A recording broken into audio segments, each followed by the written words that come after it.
What's up YouTube? IG Speed Vision here. Got another video. Today we have an issue in the W211 Mercedes, the 2009 E350. I have a check engine light, so we are going to look into that and see what's going on. I don't like checking lights. Alright, let's figure it out. Alright, so we got the ignition to the second position. We got that check engine light I'm talking about right there. I've got my scanner here, and let's dive into it.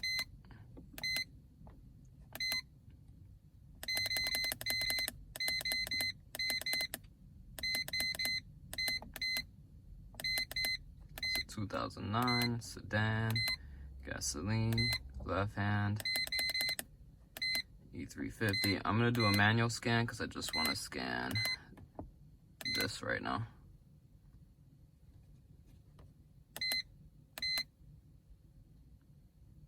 All right, self-adaptation of the mixture formulation for enlightenment bank is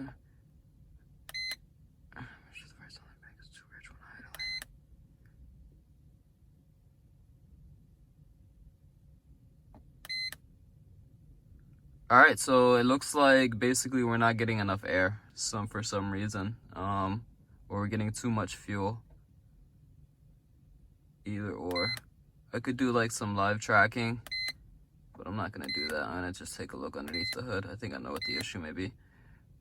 Self-adaptation mixture formulation for so it's 0746 2092 0750 2096. So it's 4 codes, but all 4 codes are basically saying the same thing, just on both sides of the engine. All right, so let's pop the hood and let's take a look underneath the engine. Let's see if we can figure anything out. Alrighty, so I got the hood open here now, and I'm just gonna take a look around, anything to do with air. So these look like they're on good. I don't have any debris in here blocking anything. That's good. This is on good here. Come right over here. There's no debris here. Let's follow it back. Oh, okay.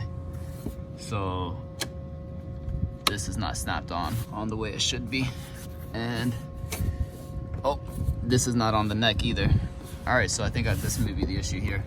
I'm going to pull this off now. I'm gonna put everything back on, and I'm gonna see if that takes care of that engine code. All right, we got everything connected back on here properly. This is locked in how it should be. It's sitting on the neck. It's really hard to show you the neck back here as it should be. There's no gap in it like there was before. I'm pretty confident that this was the issue. Other thing that I had found out is this piece here had came out, so this wasn't making a good like tunnel for the air either, so I took care of that as well, just to put it back together. All right, so now I am going to clear the codes, and I'm gonna take the car for about a 30-minute drive, and we're gonna go for there. All right, so we're gonna go ahead and clear those fault codes now. Codes are completely removed. Let's read it one more time, make sure they're gone. No fault codes. I did turn the car on, it's running. Tire pressure light, I'll take care of that later. Car's running. Seems to be idling good. And all right, I'm gonna take it for a 30-minute to an hour drive, and I'll report back. All right, YouTube, we're back. We just came back from a nice drive. It was about a 45-minute drive or so. Check engine light has not come back on. The car is running very, very smooth, even smoother than before. I didn't realize it wasn't running as smooth as it could be, but it's super smooth now. There's no hesitation or anything. There was like a slight hesitation at idle before, but it's completely gone now. As you can see, it was about a 44-minute drive. The light hasn't come back on. All the readiness monitors are back on from the scanner, and I'm gonna call this resolved. If the issue does come back, I will make a follow-up video, and thanks for watching. Please like this video. Please subscribe to my channel if you want more content like this. I enjoy showing you guys how I'm fixing these issues, and it just goes to show that with the right tools, you can fix some issues, and they're not even going to cost you any money to fix them.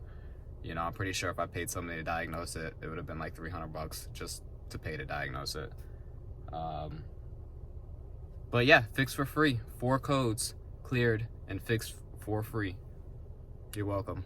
Thanks for watching, YouTube.